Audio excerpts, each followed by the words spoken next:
국민은 분노해 있습니다. 중공을 숭상하고 종중, 종북 주사파 정권, 위선적이고 무능하며 조작과 선동으로 국민을 기만하는 기만 정권의 실정과 폭정, 압정에 국민은 화가 나고 분노해 있습니다. 그래서 자유우파 국민들은 광화문으로 뛰쳐나와 태극기와 성조기를 흔들고 자유 대한민국을 외치며 분노의 목소리를 높였습니다. 그리고 야당이 폭압 정권에 맞서 잘못된 정책을 바로잡아 주기를 요구하였습니다. 그러나 문흥정부, 기만정부의 폭정에 제대로 대응하지도 못하고 기만 정권에 끌려다니며 놀아나는 무기력하고 한심한 모습에 안타깝기도 하고 화가 나기도 했습니다. 자유우파 국민들은 이젠 마지막 남은 방법은 4.15 총선에서 좌파 기만 정권을 제대로 심판을 하여 자유 대한민국을 지키자고 벼르고 벼르며 화를 사귀고 있습니다. 그런데 한심하지만 그나마 믿고 기다리던 미래통합당은 국민들의 마음을 무너지게 하는 일을 벌이고 말았습니다. 기본도 없고 원칙도 없고 기준도 없는 이해할 수 없는 묻지마식 공천을 하여 급기야 공천 파동으로 공관위원장이 사퇴하는 사태까지 발생했습니다. 국민들은 참 어이없고 기가 차고 한심하기 짝이 없는 일입니다.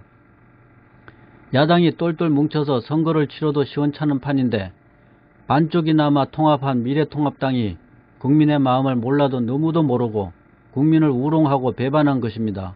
자유우파 국민들은 정말 참으로 어처구니가 없습니다. 공천관리 부실의 책임은 미래통합당 대표 황교안에게 있습니다.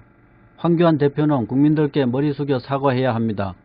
그리고 전열을 재정비하여 기만 정권에 투쟁해야 합니다. 첫째, 우파 국민들이 원하는 야권의 완전한 통합을 이루어야 합니다. 야권의 완전 통합은 광화문 아스팔트 위에서 비가 오나 눈이 오나 주말마다 집회를 이어온 애국 시민들, 분노한 광화문 민심을 끌어안고 통합을 이루는 것입니다. 광화문 애국 시민들을 무시하고 통합하지 않으면 반쪽 통합에 불과하며 민심 위반이 일어나 자유우파는 파국으로 치닫게 될 것입니다. 둘째, 공천을 파행으로 이끈 현 공관위를 해체하고 새롭게 비대위를 구성하여 늦었지만 공천을 새로 해야 합니다. 국민들이 납득할 수 있는 기본과 원칙의 기준을 세우고 그 기준에 의해 지역구마다 2, 3명의 후보를 내어 경선을 하여 공정하게 경쟁을 통하여 최종 후보를 선정하게 하면 공천 잡음도 없애고 누구라도 그 결과를 수용할 수 있을 것입니다. 현재 잘못된 공천으로 인하여 국민의 분노는 하늘을 찌릅니다.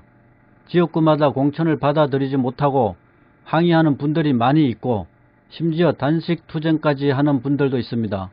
부디 공정한 공천을 하여 억울한 분들이 없게 하고 국민들 누구라도 잘된 공천이라 칭찬하고 역사에 남을 수 있는 좋은 선례를 만들길 바랍니다.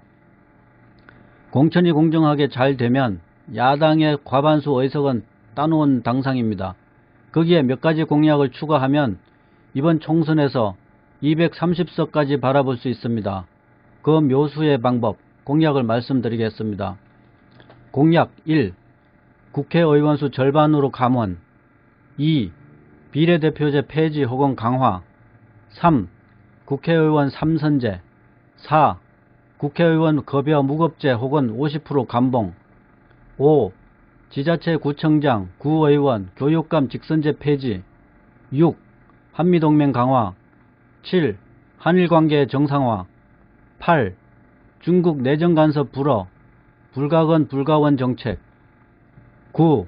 각종 경제규제 철폐. 10. 각종 세금 절반으로 감세, 이중과세 폐지. 11. 탈원전 정책 폐기. 12. 4대강 보 해체 반대 및 보 확대 정책. 13. 친기업 정책, 중소상공인 저리 대출 확대 등입니다. 다른 공약이 더 있지만 대략 이 정도의 공약을 발표하면 230석은 충분히 바라볼 수 있습니다. 공약 5번까지만 발표해도 엄청난 반향을 불러일으키고 200석은 거뜬히 넘을 것입니다. 위 공약의 자세한 내용은 다음에 또 말씀드리겠습니다. 미래한국당 대표 황교안 대표는 국민의 분노한 마음을 잘 살펴서 공정한 공천을 통하여 야당이 반드시 압도적으로 대성을 거두어 자유 대한민국을 지킬 수 있기를 간절히 기원합니다. 감사합니다.